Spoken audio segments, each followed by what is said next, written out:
În ultimele 2 săptămâni am cutreirat lacul Como în lung și în lat, iar astăzi am ales 4 locuri speciale pe care vreau să vi le arăt. 4 povești, 4 experiențe, 4 motive pentru care acest lac rămâne unul dintre cele mai frumoase din lume. Haideți să pornim împreună în această călătorie în care o să vedeți locurile mele preferate de pe lacul Como. Format în urmă cu aproximativ 10.000 de ani, la sfârșitul ultimei ere glaciare. Cu o adâncime de peste 400 de metri, este unul dintre cele mai adânci lacuri din Europa și al 3-lea ca mărime din Italia.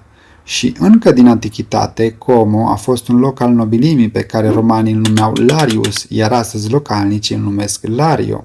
Și de-a lungul Evului Mediu, malurile lacului au fost un punct strategic și comercial unde sate întregi s-au ridicat între ape și munți. Și așa lacul Como a devenit un refugiu al artelor și al luxului. Familiile bogate din Milano și-au construit vile impresionante, înconjurate de grădini luxuriante. Aceste locuri au inspirat poeți, pictori și muzicieni, de la Verdi la Stendhal. Astăzi, lacul Como este o destinație de lux, dar și un loc plin de autenticitate, unde tradiția trăiește alături de modernitate.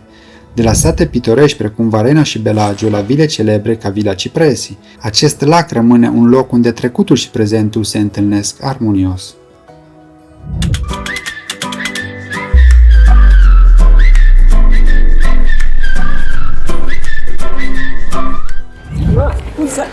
Varena este unul dintre orașele mele preferate de pe lacul Como și este considerat cel mai romantic oraș de pe lacul Como și pot să îl recomand ca cel mai romantic oraș de pe lacul Como.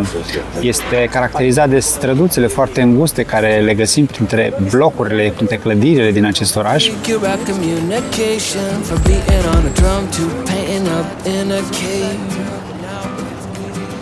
Then the language came and we got these letters. Centuries tried to use them better, but now it's easy to overcomplicate. Okay. You're welcome. Bye bye.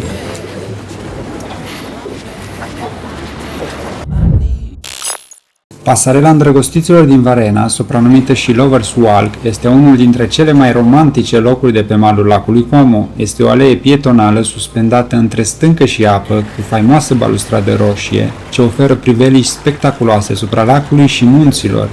Traseul are aproximativ 1 kilometru și leagă portul de centrul vechi al satului, trecând pe lângă case colorate, restaurante și cafenele pitorești. Locul este ideal pentru o plimbare romantică, mai ales la apus, și pentru fotografii de neuitat în fața inimii roșii.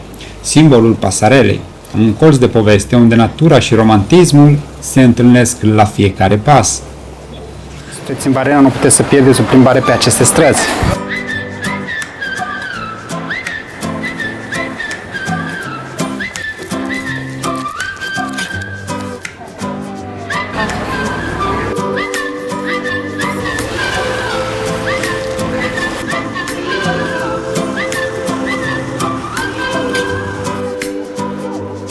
For all the history of the human race, we've been trying to figure out communication. În inima Varenei se ridică o impunătoare biserica San Giorgio, construită în secolul al XIV-lea și sfințită în 1313, este un exemplu autentic de arhitectură medievală lombardă. Fațada sa sobră, turnul masiv și piața care o înconjoară creează centrul spiritual și istoric al satului. Privită de sus, San Giorgio nu este doar o biserică, este simbolul Varenei, martor al a peste 7 secole de viață pe malul lacului Como.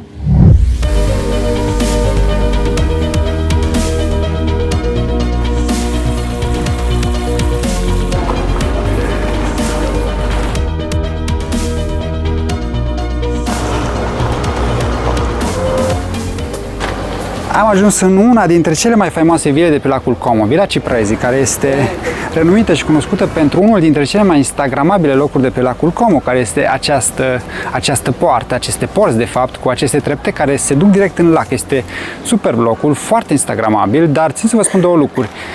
Veniți dimineața, pentru că în cursul zilei este super aglomerat și este o coadă interminabilă și nu o să puteți să faceți cine știe ce poze. Și al doilea, costul biletului pentru a intra este de 10 euro. Pentru această amintire la porți. Include și grădina botanică, dar țin să vă spun că nu este cine știe ce. Luați voi decizia dacă să merită sau nu să merită 10 euro să intrați în acest loc.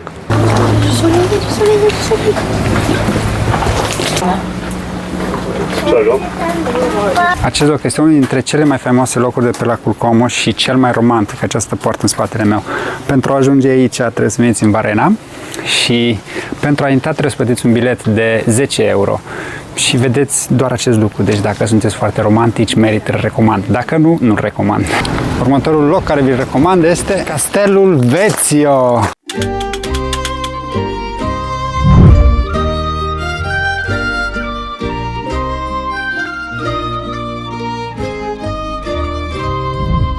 Castelul Vezio se află pe un deal deasupra orașului Varena, mai exact pe malul estic al lacului Como. Construcția lui datează din Evul Mediu în jurul secolilor 6-7 și este asociată cu regina lombardă Teodolina, care a fost regina lombarzilor în secolul al VI-lea. O figură cheie care a sprijinit creștinarea poporului său și a consolidat regatul lombard în Italia de Nord. Tradiția locală spune că i-ar fi construit Castelul Vezio ca reședință de vară și fortăreață de apărare a drumurilor comerciale din jurul lacului Como. Legenda mai spune că aici ar fi petrecut ultimele zile, iar spiritul ei ar veghea și astăzi asupra castelului. Structura principală a castelului este turnul central, care funcționa ca punct de observație, iar zidurile și curțile interioare erau menite să întărească apărarea și să adăpostească soldații.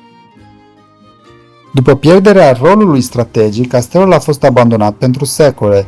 Restaurările moderne au salvat ruinele, iar astăzi locul poate fi vizitat. Vizitatorii pot urca în tur pentru panorame spectaculoase asupra lacului Como și Alpilor, pot explora zidurile medievale și pot descoperi expoziții despre istorie și geologia regiunii. Castelul Vezio este astăzi o fereastră spre viața medievală din nordul Italiei și un punct de observație unic asupra lacului Como. Una dintre atracțiile principale de aici, din Castelul Vezio, sunt aceste fantome create din ipsos și o cârpă, ceva de genul. Și se spune că vin folosiți turiștii ca modele pentru a le crea. Nu știu dacă e adevărat, dar așa se spune aici. Mai e una așa acolo în spate, avem altă fantomă pe acolo pe sus. Și se poate organiza o vânătoare de fantome aici în castelul ăsta și este foarte distractiv, în special pentru copii. Acum o să intrăm în curtea principală a castelului, unde avem și turnul principal. Un alt lucru interesant despre lacul Como este că are propriul său monstru legendar, Lariosauro. Numele vine de la o reptilă marină preistorică, Lariosaurus balsami, descoperită lângă Varena, veche de peste 200 de milioane de ani. Dar la fel ca Nessie din Loch Ness, legenda spune că urmașul său ar trăi și azi, ascuns în apele adânci ale lacului Como. De-a lungul anilor, localnicii au raportat apariții misterioase, transformând Lariosaurul într-un simbol al mitului și al misterului. O combinație între știință, fosile reale și povești care fascinează până astăzi.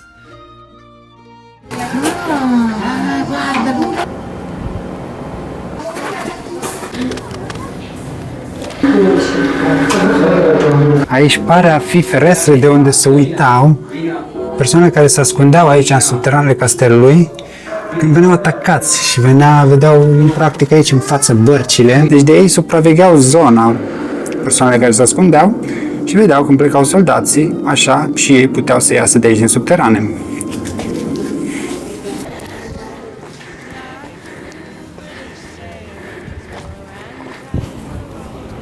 De aici pot să vă arăt o chestie foarte interesantă. Deci acolo avem Bellagio, un fund încolțărit de insula Comacina și în direcția asta pe aici trebuie să fie Menaggio și aici jos avem Varena, unde eram mai înainte.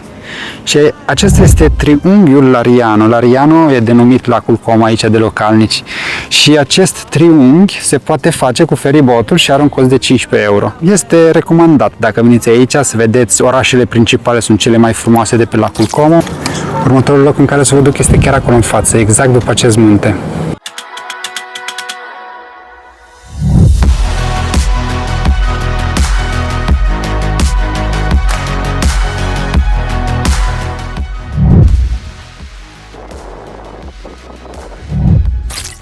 Sunt în Colico, mai exact în Via Monticchio Nord. De aici începe drumul care mă va duce pe plaja mea preferată de pe lacul Como. O pistă pietonală și de biciclete care merge pe malul lacului aproximativ 1,5 km.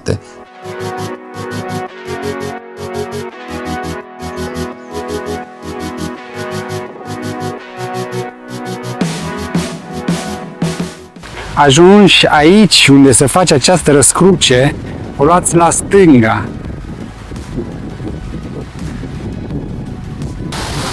Aici am ajuns aproape pe plajă și este un vânt foarte puternic astăzi. Acela este muntele care vi-l arătam din partea cealaltă.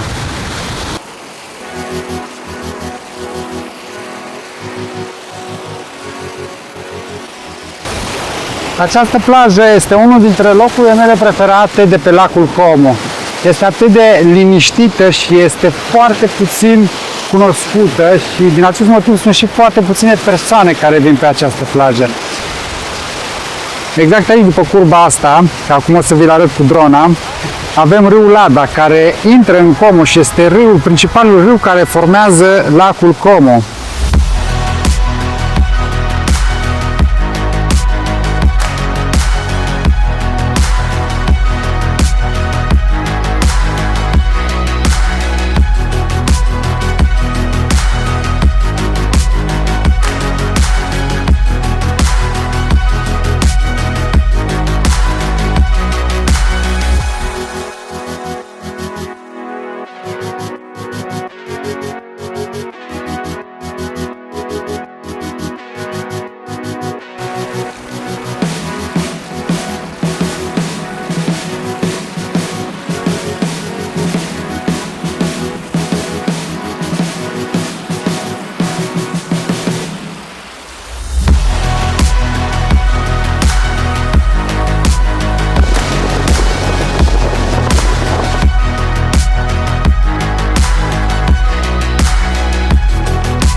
Următorul loc în care o să merg este locul cu panoramica cea mai spectaculoasă de pe lacul Como, dar de ce să mai stăm aici? Haideți să mergem!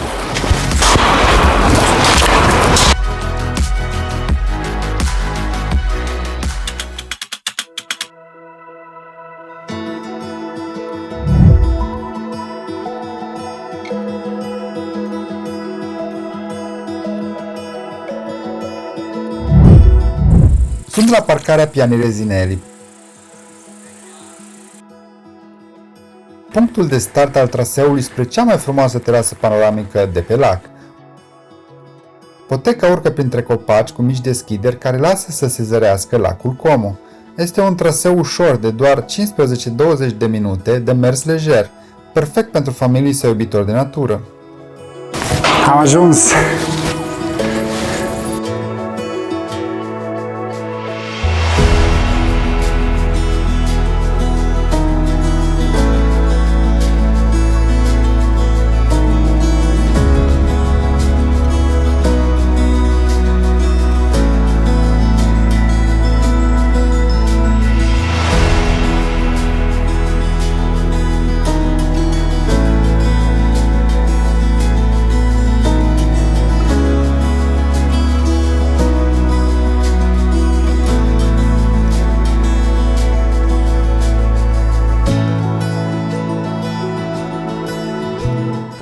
După această terasă suspendată o să merg chiar acolo sus, exact acolo, în vârful acelui munte, exact pe extremitatea aia de acolo. Și o să avem o priveliște superbă de acolo, de unde o să vedem și apusul. Dacă ați rămas cât de cât surprinși de priveliștea de pe această terasă suspendată, acum o să vedeți cât de surprinși o să rămâneți de priveliștea din vârful muntelui, că este și mai tare, și mai șide. Da, haideți să mergem pentru că mai este un pic și o să pună soarele și cam în 20-30 de minute trebuie să ajungem. Deci, pași repezi ca să ajungem cât mai repede.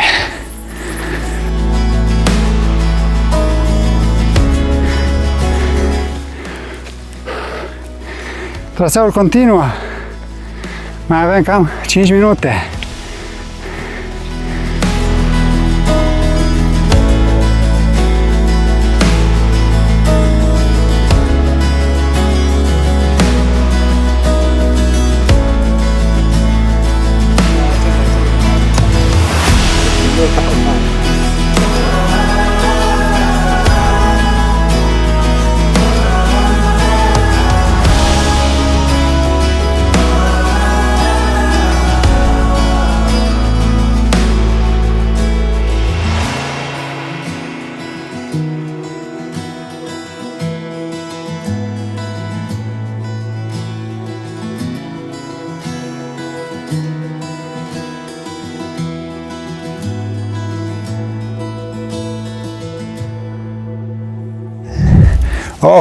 am ajuns la sfârșitul zilei de astăzi. Se încheie vlogul și vreau să mai pun încă o întrebare. Care este locul vostru preferat din aceste 4 locuri care vi le-am arătat astăzi? Scrieți un comentariu și spuneți-mi care v-a plăcut cel mai mult, că sunt tare curios, sau dacă aveți un loc care vă place foarte mult de pe lacul Como. Eu îl cunosc foarte bine, l-am străbătut în lung și în lat și îl cunosc destul de bine, cam 80% îl cunosc. Și sunt curios dacă o să-mi spuneți vreun loc nou care încă nu l-am văzut. Și cam atât pe ziua de azi. Vă urez o dimineață bună, o zi bună sau o noapte bună, depinde în ce moment vă uitați de acest vlog. Și până la următorul vlog v-am pupat și numai bine, la revedere!